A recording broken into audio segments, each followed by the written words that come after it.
Yo, aesthetic warriors. So I was just hanging around and I thought, you know what? Today I'm gonna show people 3 exercises on how to build a runner's booty and how it's gonna help you with your running. Let's do it!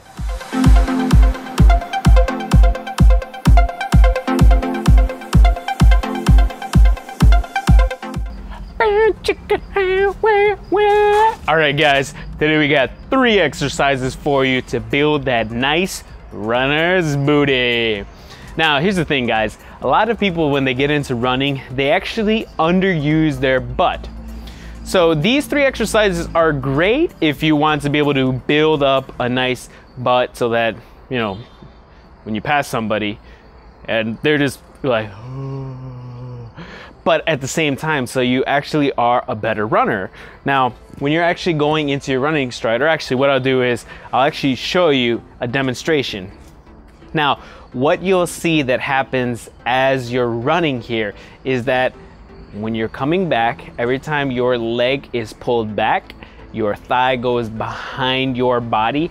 That is called leg extension at your hip.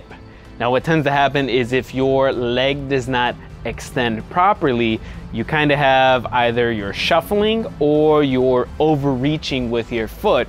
And this is where a lot of runners tend to have hamstring strains, where they'll pull their hamstring, or you'll have runner's knees, or you'll just have all kinds of issues. Your joints will be hurting all over the place. It hurts everywhere. So that's one of the main reasons why you want to build a nice butt, so that your body can withstand all those miles. Boom, chicka boom, chicka boom, chicka boom.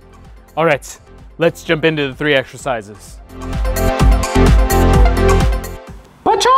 Okay, the first one here is the squat. Absolutely phenomenal and amazing to build up your booty, as well as to get really good hip flexor strength and also build up your quads.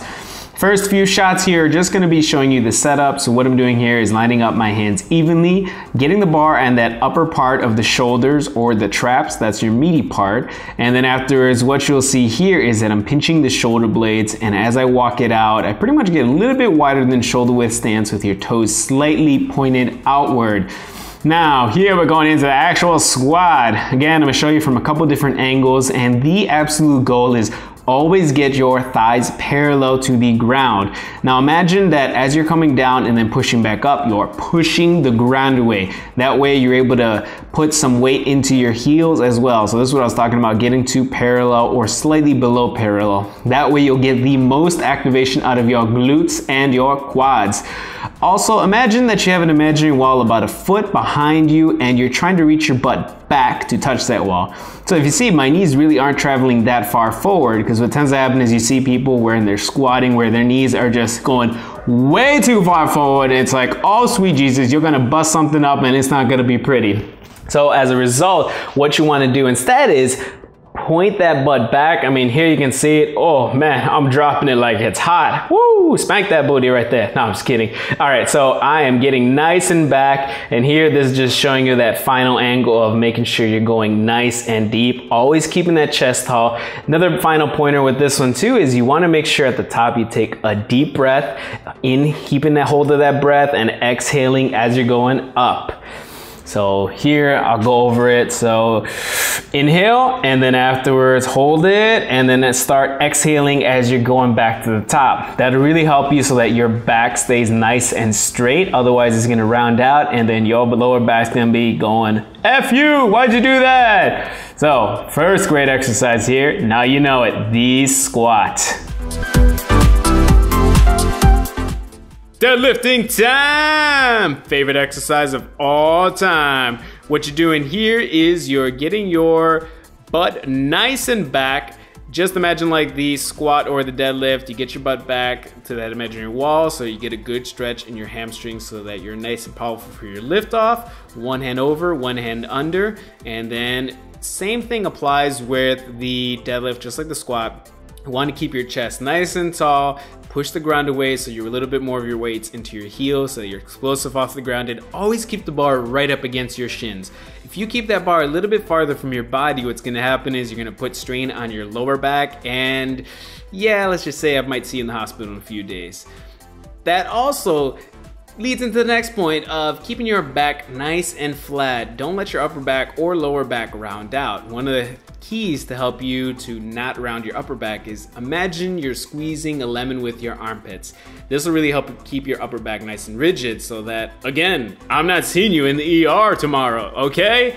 And also at the top, you really want to focus on squeezing your butt nice and tight. This is where you really get that out of this exercise to be able to build that nice booty.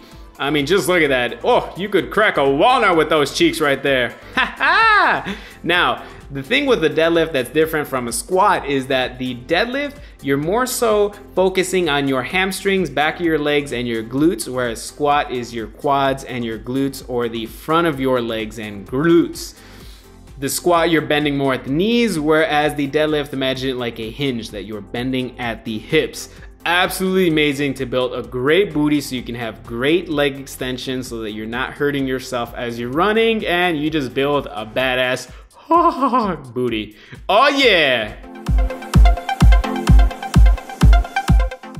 Final one, lateral lunges or side lunges. These are absolutely amazing to help strengthen up the side of your hips, to help you with your knee alignment so that your knees don't hurt, so that your ankles don't hurt, and it really helps to round out your butt as well for the aesthetics. What happens with the squat and deadlift is that it really helps your butt to pop out, whereas this one really helps to build the side so that it pops out to the side, so it's got that nice rounded, like, oh my God, look. Wherever you're working at, try to have some kind of line to line up your feet so that they should be nice and even with each other, and your toes should always be pointing forward. And then after, just like the squat or deadlift, you want to have your butt coming back, and then after is that foot that you have planted at the center, always keep your knee locked out on that one. So you'll feel a really good stretch on your inner groin as well with this one. And if you're feeling some pain in your knee, that means that your knee is too far forward and you need to shift your weight back into your heels and pull your butt back. Keep that chest nice and tall, line of sight forward, so that you're not caving forward. If you're looking at the ground, then you're gonna cave forward, it's not gonna be pretty. With that, you are ready to build a booty.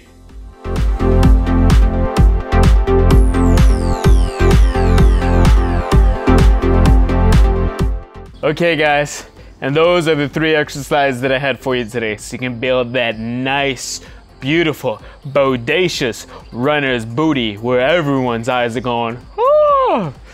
Thank you so much for watching. Please subscribe, comment, share this so that everyone out there has a great ass as they're running.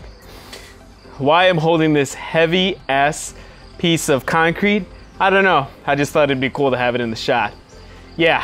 All right, guys. Until next time, Hector Lopez signing off from Aztec Athletics.